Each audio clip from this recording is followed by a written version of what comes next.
여러분들은 행복의 반대말이 뭔지 아시나요? 일단 행복의 반대말 하면 왠지 너무 쉬운 거 아닌가 싶어서 이게 불행 이렇게 할 것 같은데 네. 제가 개그맨이다 보니까 조금 더 꼬아보니까 답이 나왔어요. 뭐예요? 행복의 반대말은 박권이다. 박권? 네. 저요? 네. 왜? 안 행복하잖아요. 안 행복하시잖아요. 늘 불만 불평 많잖아요. 저도 행복의 반대말은 우리 박권이잖아요. 박권으로 갑니다. 박권으로 가겠습니다. 아, 뭐야, 저는 이게. 행복하거든요. 네. 아, 지금 방금 나 불행해졌어요, 갑자기. 아이, 얘네 둘 때문에 지금 불행해졌습니다. 아니, 행복의 반대말이 근데 이게 너무나 쉬운 대답이어서 네. 아마 이 미진 아나운서가 이런 질문한 이유가 있을 거예요. 맞아요. 맞죠? 맞습니다. 행복의 반대말은 바로 비교라고 합니다. 그러니까요. 우리가 흔히 불행이라고 생각하기 쉬운데요. 이 말에 동의하시나요? 사실 저는 너무 공감돼서 저는 SNS를 다 끊었습니다. 어. 뭔가 열면 다른 개그맨들이 어디 놀러 가 있거나 어디 행사 가 있거나 그런 거 볼 때마다 뭐 괜찮겠지 한데도 마음이 계속 동요가 일더라고요. 그래서 저는 SNS를 다 끊고 저는 사실 오로지 제 삶에만 충실하고 있습니다, 지금. 네, 맞습니다. 시청자분들께서도 공감하시는 분들이 많으실 텐데요. 그런 분들은 오늘 강의가 참 많은 도움이 될 것 같습니다. 오늘 강연은 동국대학교 명예교수 김성철 교수님 모시고 강연 들어보도록 하겠습니다. 큰 박수로 모시도록 하죠.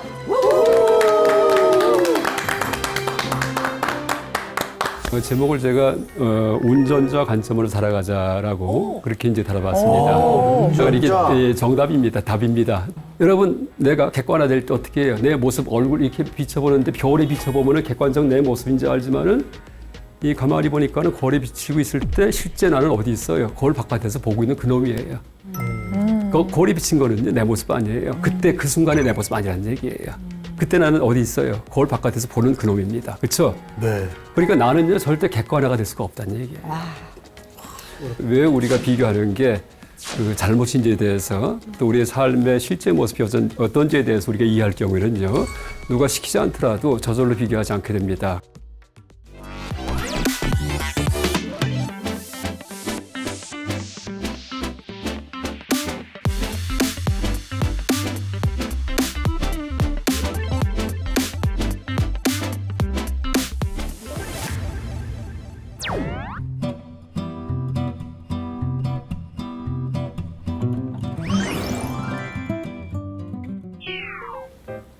네, 반갑습니다. 김성철입니다. 지금 명예교수 직함 갖고 있고요. 너무나 참 인기 있고 재미있고 흥겹게 이렇게 진행하시는 이 프로그램에 초청해 주셔서 너무나 감사하게 생각합니다. 교수님, 저희가 그 앞에서 네. 행복의 그 반대말은 비교다 이런 얘기를 했었거든요. 예, 예. 오늘 왠지 강연도 그런 내용일 것 같은데 네. 오늘 강연 주제가 혹시 있을까요? 제목을 제가 운전자 관점으로 살아가자라고 그렇게 이제 달아봤습니다. 그러니까 이게 정답입니다. 답입니다. 운전자 관점이라는 게 운전자 어떤 관점. 건지 그러니까요. 굉장히 궁금해요. 한문철 교수님보다는 못할 것 같은데. 할 수 있겠어. 그건 잡을 수 있겠어요. 한문철 변호사. 블랙박스를 잡을 수 있을까요? 이제 제가 그냥 뭐 비교하지 말자 할 경우에 그게 말은 참 좋은 말이지만은 실천하기 쉽지 않거든요. 네. 근데 왜 우리가 비교하는 게 그 잘못인지에 대해서 또 우리의 삶의 실제 모습이 어떤지에 대해서 우리가 이해할 경우에는요 누가 시키지 않더라도 저절로 비교하지 않게 됩니다. 그래서 오늘은 왜 비교하지 않는 삶이 중요한지에 대해서 말씀드리겠습니다. 여러분 흔히 이제 그 남과 비교할 때 어디서 비교하냐면은요 객관 세계에서 비교를 해요. 어려운 말입니다. 객관. 그 다음에 이제 내 혼자 어떤 생각을 할 때 이때 비교하지 않습니다. 내가 설탕 맛을 보든지 뭐 짠맛 어떤 짠 소금을 맛을 보든지 할 때 이때는 남과 비교가 아니기 때문에 짜다 달다 이런 느낌만 들 뿐이지 이게 뭐 더 짜다 더 달다 이런 생각하지 않습니다. 근데 이제 그런 식의 나만 아는 세계를 주관이라 얘기하고요. 그다음에 남과 함께하는 세계를 객관 이렇게 얘기를 합니다. 주관과 객관이 쉽지 않은 말이기 때문에 제가 한번 이 자동차에 비유해 가지고서 한번 말씀드려 보겠습니다. 여러분 자동차가 있는데 차의 모습이 지금 뭐 옆에서 보면은 보통 우리가 알듯이 이런 차의 모습이고요. 앞에서 보면은 뭐 이 헤드라이트가 마치 눈처럼 보입니다. 그다음 뭐 이 앞에 이제 이 바람 들어가는 그 통로는 입처럼 보이기도 하고 사람 얼굴 같기도 하고요. 그러니까 이런 모습이 자동차인데 똑같이 내가 이제 갖고 있는 소유한 자동차인데 전혀 이 모습과 다른 모습이 하나가 또 있습니다. 뭘까요? 혹시 전혀 상상도 못했던 모습이 있습니다. 내 차의 모습 가운데 자동차는 딱 두 가지 아닌가요? 전액 현금, 전액 할부. 그거는 이제 자동차 모습보다도 예. 이제 우리가 비용 지불한 방식이고요. 뭐 답을 빨리 질문이 살짝 좀 얘기하겠습니다. 어렵습니다. 어렵습니다. 어렵습니다. 네, 어려워요. 어려운데 우리가 항상 접하는데 미처 잘 생각하지 못했던 그런 모습일 수도 있습니다. 네. 뭐냐 하면은 안에서 본 모습이에요. 내가 이제 그 운전대에 앉아갖고 핸들 잡고 있을 경우에 네. 똑같은 내 차인데 전혀 모습이 다릅니다. 그렇죠. 아까는 그 차 밖에 나와서 볼 때는 뭐 틀림없이 흔히 알고 있는 뭐 그림으로 차 그려봐 할 경우에는 전부 다 아마 어린아이들이 그런 모습을 그릴 겁니다. 바퀴 두 개 있고 창문이 있고 네. 그다음에 뭐 오자 모양으로 이렇게 그렇죠. 형상이 되어 있는 근데 틀림없이 이 모습도 내 자동차인데 이건 생각하지 못합니다. 그래서 이제 이 자동차에 비유한다면은요, 우리가 객관, 주관 얘기할 때 이 객관은 바깥에서 본 자동차의 모습이 객관적 모습이에요. 그 다음에 안에서 핸들 잡고 바라본 이 모습은 주관적 시점이다. 이렇게 볼 수도 있겠습니다. 여러분 뭐 농담 가운데 자동차는 이제 좋은 차 살 경우에, 비싼 차 살 경우에, 뭐 대형차 살 경우에는 승차감도 좋지만은 하차감이 더 좋다. 네. 이렇게 말하잖아요. 하차감 때문에 다른 거죠. 아마 그게 아마 너무나 잘 아실 겁니다. 너무나 식상한 농담일 수도 있고, 그러니까 차 내릴 때 이제 남들의 눈총 이렇게 바라볼 때 부러워하는 모습. 이것 때문에 이제 부담스럽지만은 이 큰 차, 비싼 차를 산다 이런 얘기를 합니다. 다시 말해 객관적인 모습, 바깥에서 본 모습은 큰 차도 있고 작은 차도 있고, 뭐 외제차도 있고 국산차도 있고 값이 비싼 고가의 차도 있고 값이 싼 차도 있는데 자동차 안에 들어갈 경우에는요, 그러니까 핸들 잡고 본 모습, 다시 말해 주관의 어떤 자동차의 모습일 경우에는 그 모습이 하나밖에 없습니다. 그래서 여기서는 비교 불가능한 세계예요. 그러니까 자동차 바깥에서 내 차를 볼 경우에는 큰 차 옆에 가면은 좀 열등감이 들고요. 작은 차 옆을 지나가면은 좀 우울감이 듭니다. 그래서 이제 그렇게 비교가 가능한 것이 객관세계입니다. 흔히 전문 용어로 객관세계. 근데 주관세계에서는요, 그러니까 자동차 안에 들어가면은요, 핸들을 비교하려도 핸들이 하나밖에 없기 때문에 비교할 수가 없어요. 그 다음에 백밀러 하나, 내비게이션 하나, 기어 하나입니다. 그러니까 할 일은 뭘까요? 오직 운전만 할 뿐이에요. 비교하지 않고요. 그러니까 목적지까지 사고 나지 않게 조심조심 몰고 가다가는 그까지 무사하게 도달합니다. 또 가끔 뭐 바람 쐬기 위해서 창문 열어서 이렇게 머리카락 날리기도 하고 혼자 막 고래고래 소리 지르기도 하고요. 뭐 차 안에서는 사실은 이게 우리의 무의식의 세계 이렇게 볼 수도 있어요. 그러니까 가다가 혹시 차가 이렇게 충돌할 뻔하다가 이렇게 지나치잖아요. 그러면은 소리는 안 들리지만은 그 운전석 맞은편 차에서 그 사람의 입이 보입니다. 이렇게 이렇게 쌍시옷자 들어가는 말이죠. 그래서 이제 실제 평소에 남과 객관 세계에서는 전혀 하지 않을 행동을 갖다가 차 안에서 내가 혼자 있을 때는요, 하기도 합니다. 그래서 그렇게 그 자동차는 그런 안의 모습일 경우에, 그러니까 다시 말해 핸들 잡고 내가 차에 앉아 있을 경우에는 전혀 남이 들어올 수 없고 또 하나가 모든 것이 다 유일무이합니다. 핸들도 하나밖에 없고 그다음에 기아도 그렇고 백밀러 딱 하나입니다. 그러니까 실제는 자동차 안에 있을 때는요, 모든 체험이 절대적 체험이에요. 절대적. 그러니까 뭐 우월감도 없고 열등감도 없어요. 왜 하나밖에 없기 때문에 그냥 내가 그 용도 이것만 쓸 뿐입니다. 네. 근데 자동차 밖에 나가서 이제 볼 경우에는요, 큰 차가 있고 작은 차가 있기 때문에 보이니까. 우월감, 열등감, 또 우월감도 잠시예요. 큰 차가 이제 지나갈 때는요, 다시 또 열등감으로 바뀝니다. 내 차보다도.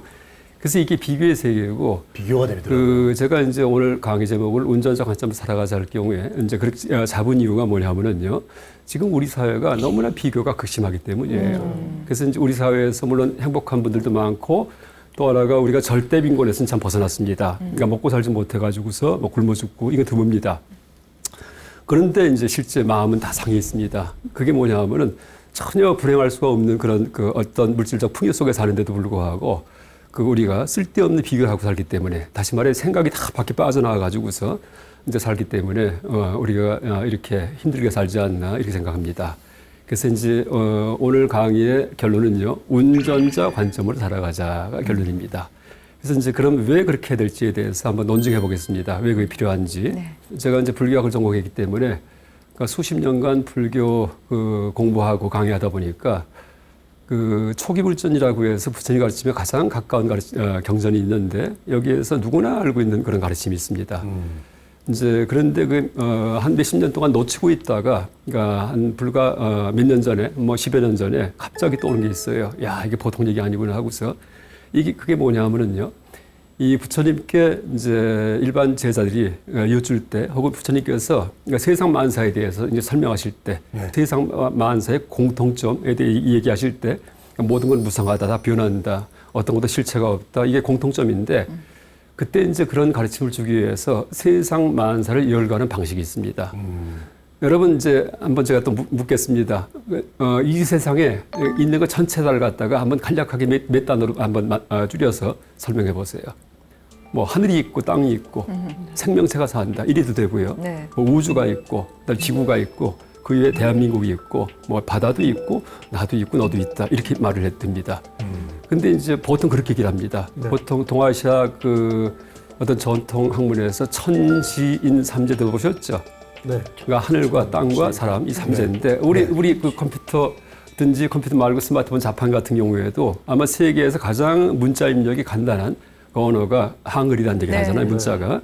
그래서 이제 모음 입력할 때 천지인, 그렇죠? 그러니까 점이 하늘이고요, 동그랗기 때문에. 그다음에 인이 이제 세로선, 그다음에 지가 이제 이 가로선입니다. 그래서 세 개의 문자 가지고서 이 자판 가지고 모음을 다 입력하기 때문에 뭐 이렇게 이보다 더 이제 간편한 그런 문자는 없다까지 칭송합니다. 그런데 그런 식으로 이 동아시아 어떤 그 문명권에서도 세상 전체를 얘기할 때 그 천지인 이렇게 얘기했어요. 근데 그 시점은요, 그 아까 얘기했던 뭐 우주가 있고 지구가 있고 인간이 산다 이런 시점과 똑같이 객관적 시점이에요. 그러니까 바깥에서 본 겁니다. 세상에 뭐가 있냐 할 때 내가 또 머리에 떠올려 가지고서 이제 하늘이 있고 땅이 있고 사람이 살아가는구나 이렇게 생각하는데 그 시점은요, 자동차가 어떤 거냐 물어볼 때 바깥의 모습을 얘기하는 것 똑같습니다. 근데 이제 석가모니 부처님 보면은요, 세상 전체에 대해서 모든 게 다 무상하다, 실체가 없다, 무하다 이렇게 말씀하시는데 그때 열거하실 때 모든 걸 말씀하실 때 안이 비설신의 색성양 미초법 이렇게 얘기해요. 네. 전문 용어인데 12처 네. 그렇게 얘기합니다. 그러니까 안은 눈이고요. 네. 그러니까 눈, 귀, 코, 그다음에 혀, 몸뚱이, 의, 생각 6가지예요. 6가지 시각기관과 또 눈에는 시각대상, 색성향 미촉법 이렇게 얘기하세요. 그래서 눈은 시각대상, 색이고요. 그다음에 성, 소리는 안, 이 귀는 성, 소리고요. 그다음에 안이 비, 코는 향, 냄새고요. 혀는 설, 미, 맛이고요. 시는 촉감, 촉이고요. 그다음에 이제 그 의, 생각 내용은 뭐 법 그렇게 얘기를 하는데 뭐 개념들 이렇게 얘기됩니다. 그래서 이제 그런 식으로 12가지, 6가지 시각기관과 6가지 시각대상이 다 무상하다, 변한다, 항상 변한다, 잡을 게 없다, 하나도 잡을 게 없으니까 미리 놔버리라. 이게 불교의 핵심입니다. 어떤 것도 잡지 말고 그 다음에 다 실체가 없다, 내가 의지할 데가 없다 이런 얘기입니다. 그래서 그동안 내가 추구하던 모든 것에 손을 놓을 때 그때 진정한 마음의 평화가 옵니다.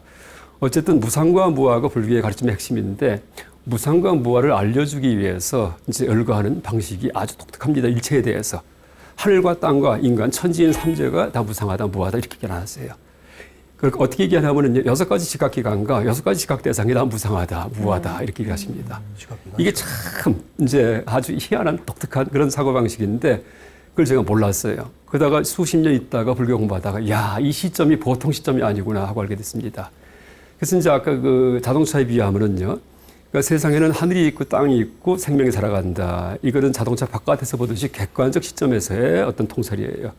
근데 그게 아니고 세상에는 이제 6가지 시각기관과 6가지 시각대상이 있다 할 경우는요, 주관적 시점이에요. 다시 말해 운전석에 앉아가지고서 세상 바라보듯이 여러분도 전부 다 자기 인생의 운전석에 앉아 있습니다. 그렇죠. 지금 눈에 보이죠? 소리가 들리죠? 그다음에 의자에 앉은 느낌이 들죠? 이게 다 이제 안, 이, 비설, 신의 6 지각기관에 들어오는 색성, 향, 미촉법 6 그런 지각 대상입니다. 그래서 그렇게 이제 말씀하세요. 근데 그것만이 아니고 오원설, 뭐 18개설 전문 용어인데 색, 수, 상, 행, 식 이렇게 구분하기도 합니다. 일체에 대해서. 근데 그것도 이제 색은 이 객관 대상, 식은 마음, 그다음에 수, 상, 행은 마음에서 일어나는 작용들 이렇게 얘기를 하는데 그거는 깊이의 관점에서 세상 만사를 얘기한 거예요. 그런데 그때의 시점도 뭐냐면 주관적 시점이에요. 핸들 잡고 바라보듯이.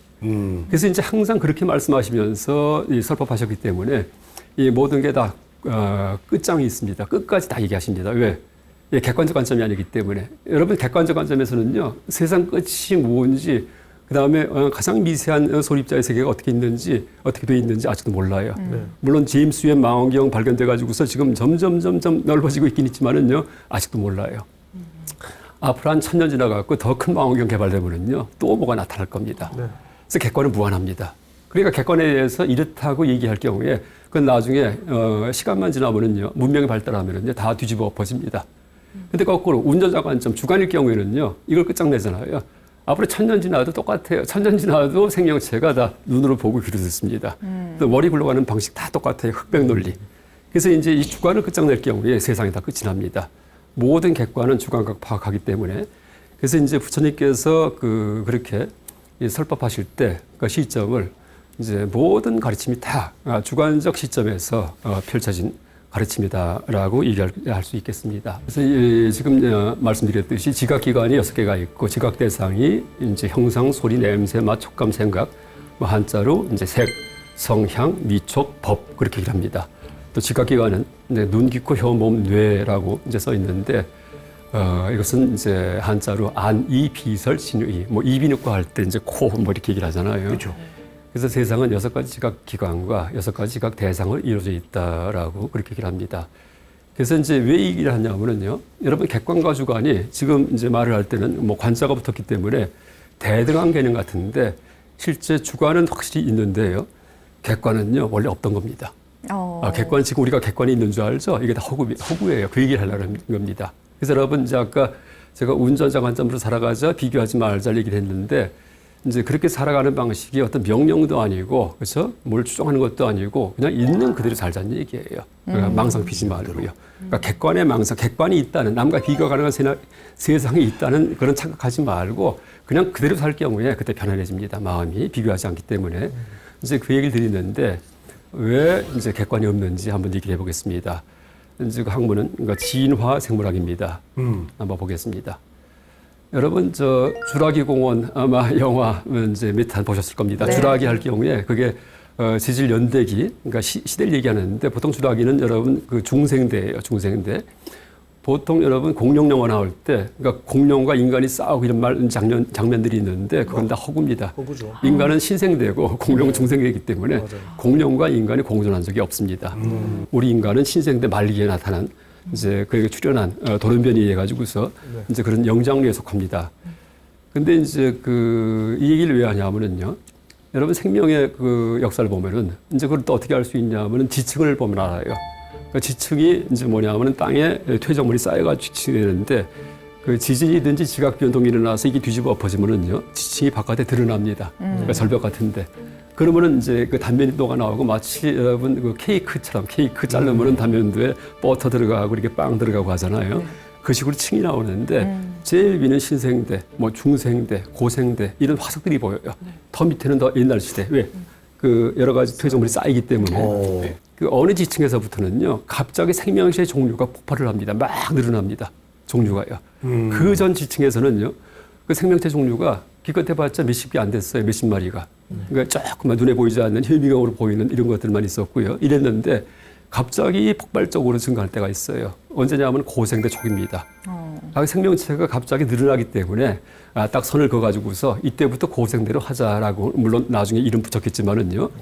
그때 고생대 초기를 보통 캠브리아기라고 부릅니다. 캠브리아기. 그래서 이제 생명체 수가 막 폭발하기 때문에 이때를 갖다가 이제 어떻게 또 부르냐 하면은 캠브리아기의 대폭발 이렇게 얘기를 해요. 뭐가 폭발했냐면 종의 폭발이에요. 종. 생물의 다양성, 그러니까 스페시스. 그래서 이제 그 여러 가지 종들이 뭐 한꺼번에 현대에 있는 그런 종의 거의 뭐 대부분이 다 그때 다 생겼답니다. 근데 이제 보세요. 그럼 이 이유가 뭐냐고 이제 학자들이 연구를 해봤는데 보니까 캠브리아기 초기에 이 생명체가 생기면서 그때 눈이 발생을 합니다. 눈이요. 그러니까 눈이 그 전까지는 없었습니다. 눈이요. 그 전까지는 그냥 동그란 무슨 아메바 아니면 여러분 집신벌레, 단세포 동물 뭐 그런 것도 있겠지만은 눈이 없는 그냥 그런 생명체예요. 그런 것이 있다가 눈이 생기면서 갑자기 종의 폭발을 해요. 그래서 이제 왜 그럴까요? 그것도 이유가 있어요. 눈이 생기니까는 타자를 보기 시작하는 거예요. 객관세계. 근데 이제 여러분 이제 보세요. 이 눈이 생기기 전까지 나한테 눈이 없어요. 생명체인데 지구상에 아무도 없다가 생명체가 생겼는데 그게 우주에서 날아왔는지 지구에서 자연 발생했는지 그것도 지금 서로 이설이 분분합니다. 근데 이제 그때 눈이 없던 생명체가 타자의 존재를 알까요? 남의 존재에 대해서 모르죠. 알 수가 없습니다. 자기만 합니다. 맛있으면 먹고 저 아프면 도망가고 저 이렇게 삽니다. 일단 눈이 생기면서 보니까 유유상종해요. 나와 똑같은 존재가 있구나 하면서 같이 끼리끼리 모입니다. 또 큰 놈이 오면은 이러면 도망갑니다. 작은 놈이 있으면 잡아먹습니다. 이게 야극강식입니다. 그래서 이제 적자 생존이 이러면서 종의 분화가 시작되었다라고 얘기를 합니다. 그렇죠? 그때가 지금부터 5억 4천만 년 전의 캠브리아기입니다. 그때 눈이 발생합니다. 그러니까 이제 다시 얘기한다면요. 제가 이 얘기를 왜 하냐면은 그 캠브리아기 이전까지 눈이 없던 생명체일 경우에는요. 객관이 없었던 얘기입니다. 그러니까 우리도 마찬가지예요. 지금도요. 우리가 객관이 있는 줄 알지만은요. 내가 볼 때 이게 다 나한테 비친 모습이에요. 주관이에요. 여러분 남과 대화할 때 어저께 먹었던 도넛가 맛있었지 이런 식으로 얘기하죠. 네. 어저께 좀 달지 않았어? 뭐 어떤 도넛은 좀 짭짤하지 않아? 너무 짜지 않아? 이런 얘기를 하는데 남이 먹었던 설탕 맛을 내가 한 번도 맛본 적이 없고 남이 맛본 소금맛 한 번도 맛본 적이 없습니다. 그렇죠. 근데 마침 맛본 거 있는 것처럼 서로 대화가 통합니다. 희한합니다. 여러분 내가 객관화될 때 어떻게 해요? 내 모습 얼굴 이렇게 비춰보는데 겨울에 비춰보면 객관적 내 모습인지 알지만은 이 가만히 보니까는 거울에 비치고 있을 때 실제 나는 어디 있어요? 거울 바깥에서 보고 있는 그놈이에요. 그 거울에 비친 거는요, 내 모습 아니에요. 그때 그 순간에 내 모습 아니라는 얘기예요. 그때 나는 어디 있어요? 거울 바깥에서 보는 그놈입니다. 그렇죠? 네. 그러니까 나는요 절대 객관화가 될 수가 없다는 얘기예요.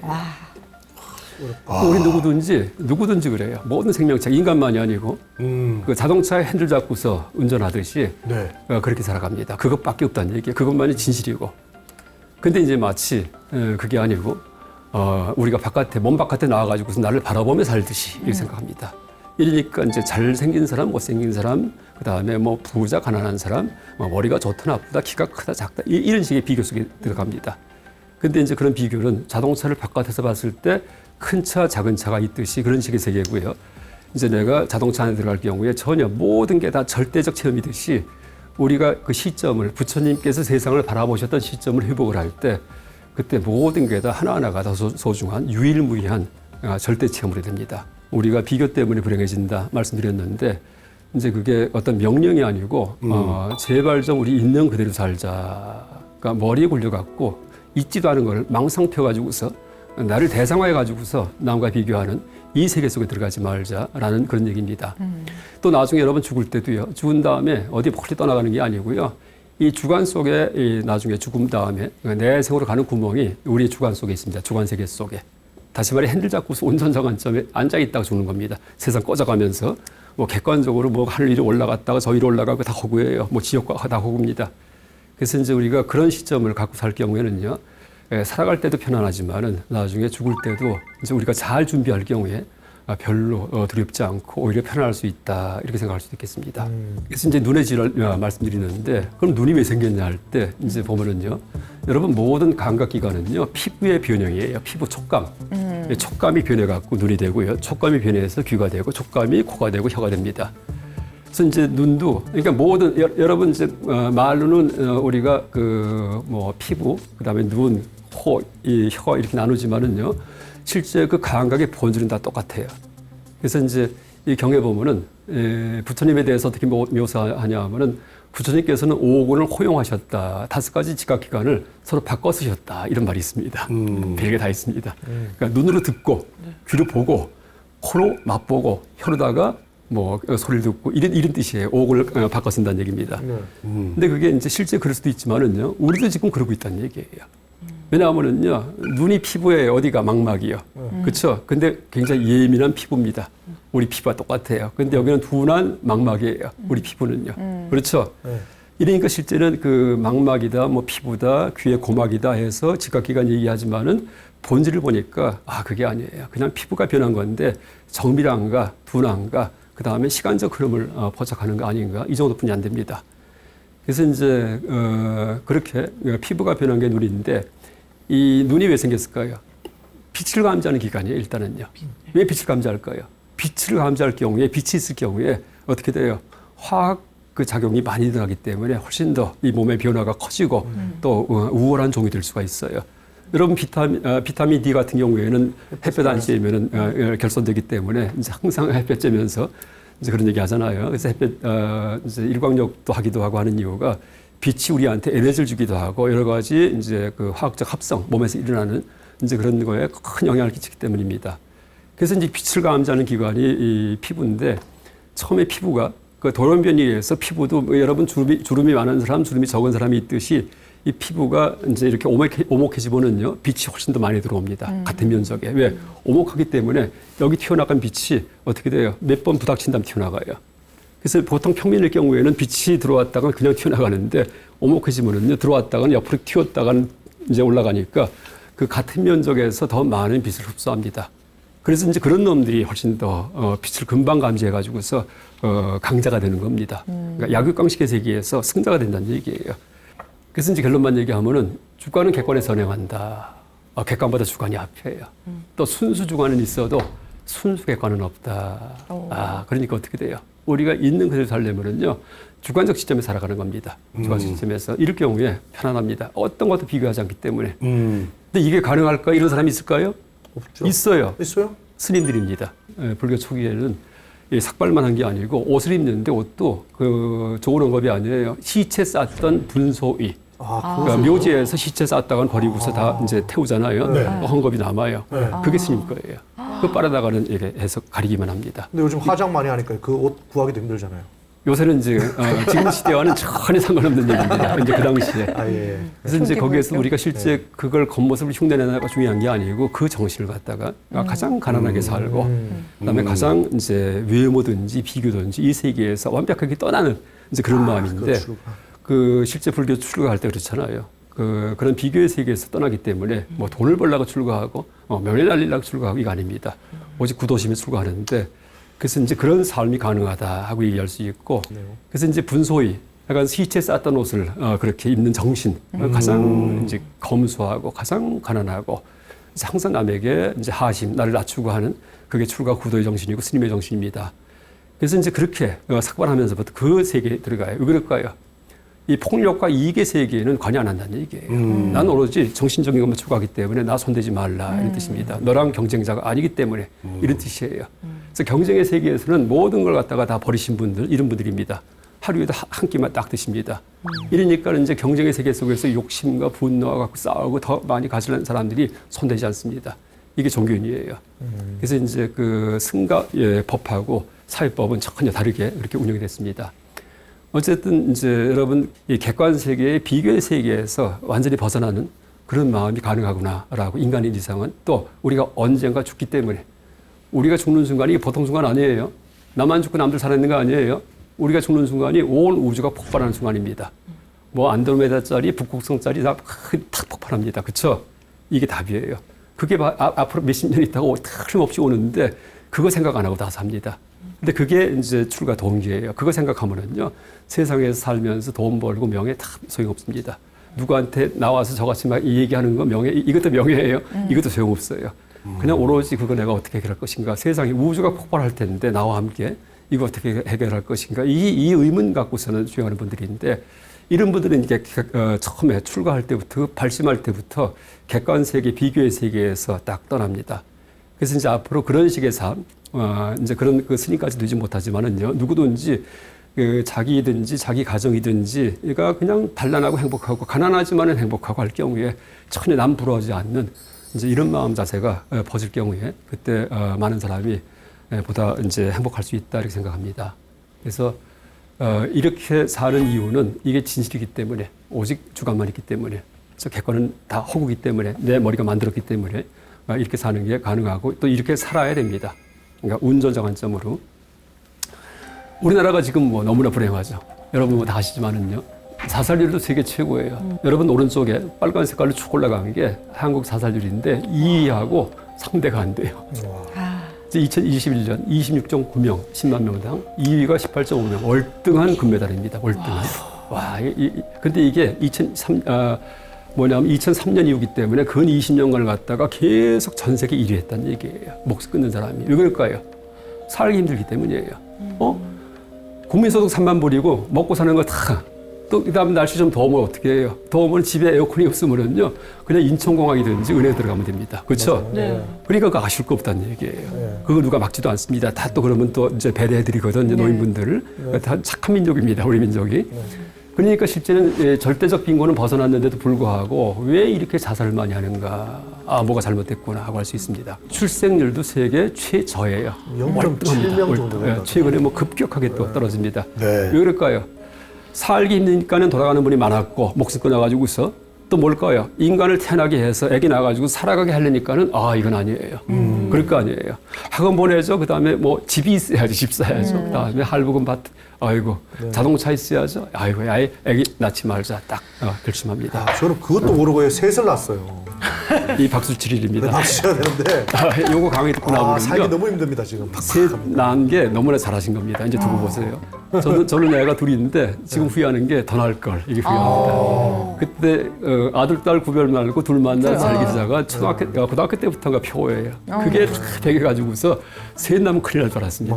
아 속았구나 이래 됐습니다. 시대에 따라서 표가 계속 변하더라고요. 맞습니다. 그러니까 지금 되니까는 아이고 애기 많이 날 거라는 그런 생각이 듭니다. 근데 이제 왜 우리가 이렇게 됐냐 할 때 여러 가지 이제 그런 그 말을 많이 합니다. 이유에 대해서. 근데 전 제일 큰 이유가 여러 가지가 있겠지만 또 대책도 마련할 때 그 무슨 뭐 출산 장려금을 준다든지 이런 여러 가지 물질적인 외부적인 그런 대책들이 많이 나와요. 근데 저는 가장 근본적인 이유는요. 누구든지 국민 마음속에서 우리 국민들 그러니까 비교하는 마음을 갖다 점점 잦아들게 할 때 그러니까 내가 주인공이고 우리 가족이 이 세상의 주인공이다. 주인 가족이다라는 그러니까 남과 비교해서 우리 가족이 엑스트라하고 나는 엑스트라하고 주인공은 저기 있고 돈 많고 그다음에 뭐 잘 나가고 잘생기고 예쁘고 뭐 키가 크고 이게 주인공이 아니고 누구나 내가 주인공이다. 마치 핸들 잡고서 운전자 관점에 앉아 있듯이 이런 마음이 누구든지 들 때 근데 이 마음을 주입하는 게 아니고 원래 그렇거든요. 누구든지 원래 그렇게 삽니다. 밥 먹고 저녁 때 식구들 단란하게 둘러앉아갖고서 저녁 밥 먹을 때 남은 뭐 먹을까? 남들은 이거 말고 뭘 먹을까 생각 안 하거든요. 그냥 된장찌개 하나 맛있어갖고 엄마 참 잘 끓여서 이러고 먹거든요. 이게 비교하지 않는 삶이에요. 이럴 경우에 이제 누구나 행복할 수 있습니다. 그래서 일단 그게 되고 나서 그 다음에 사회 제도적, 금전적 지원 이런 거는 2차적입니다. 그래서 이제 제가 불교학을 연구했기 때문에 약간 제가 연구한 이제 그런 관점에서 그 어떻게 하면 해결할까? 우리 뭐 당연히 고민해야죠. 하다 보니까 약간 지금 비교가 극심하기 때문에 우리 사회가 이렇게 되지 않았나라고 이제 답을 냈습니다. 여러분 가운데 있는 그 네모가 있는데 그러니까 방을 위에서 본 모습이에요. 네.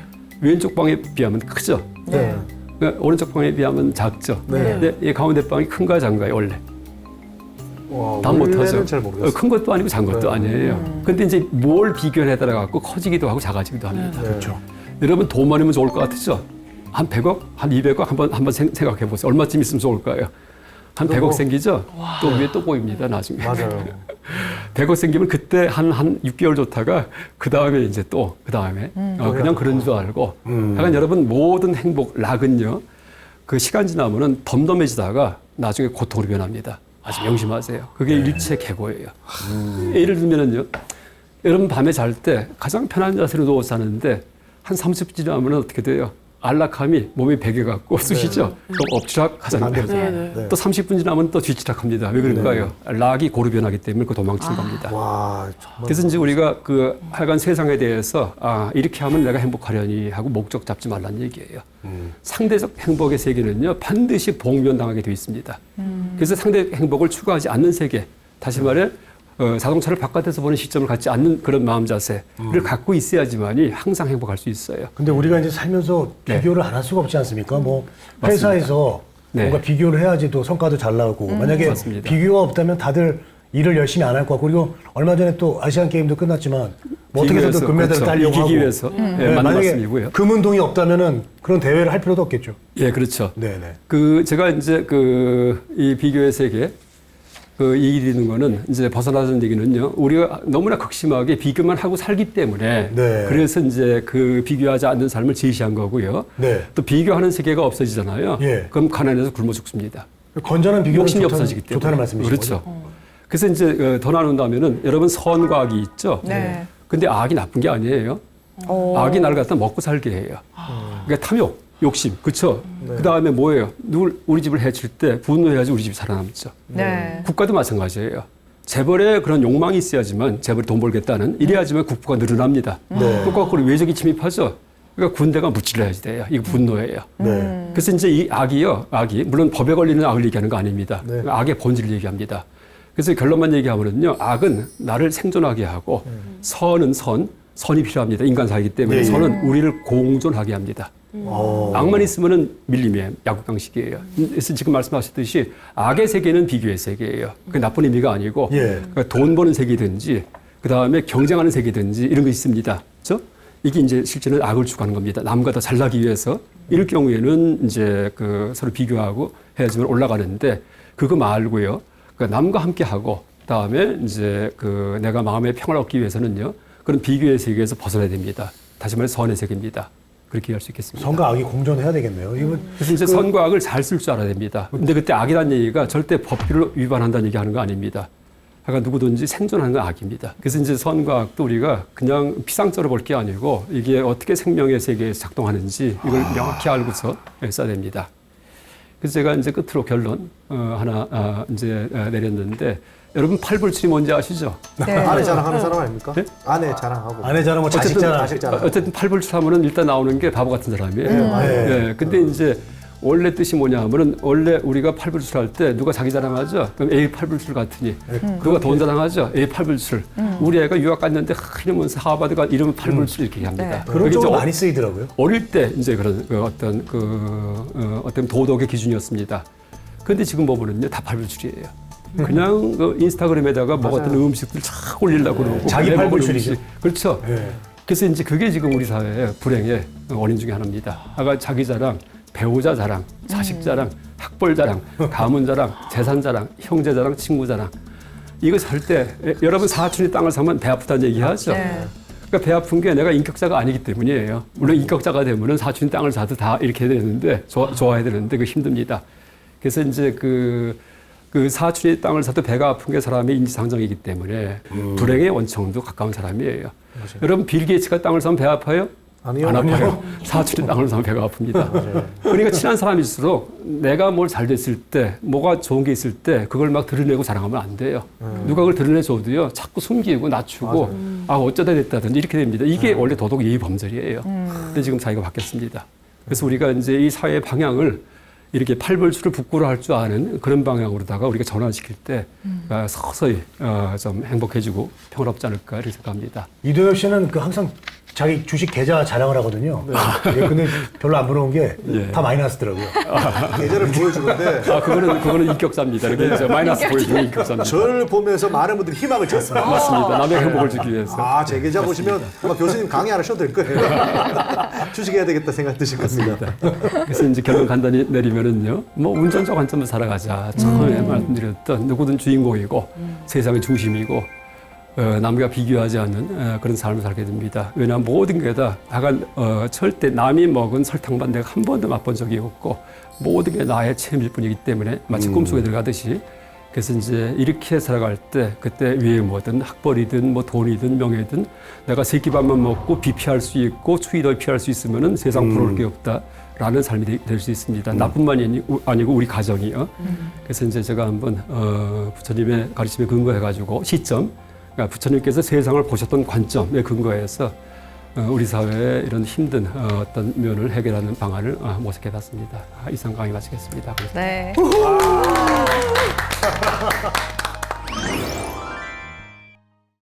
착하게 살면 손해 본다 이런 얘기 많이 하죠. 근데 거꾸로 제가 한번 그 물음표를 붙여봤습니다. 그러니까 착하게 살면 손해 볼까? 회사에서는 그런 말은 조금 조심해야 됩니다. 왜냐면 일을 못할 때 그런 말을 많이 써요. 얘가 착하긴 한데 말이야. 그렇지.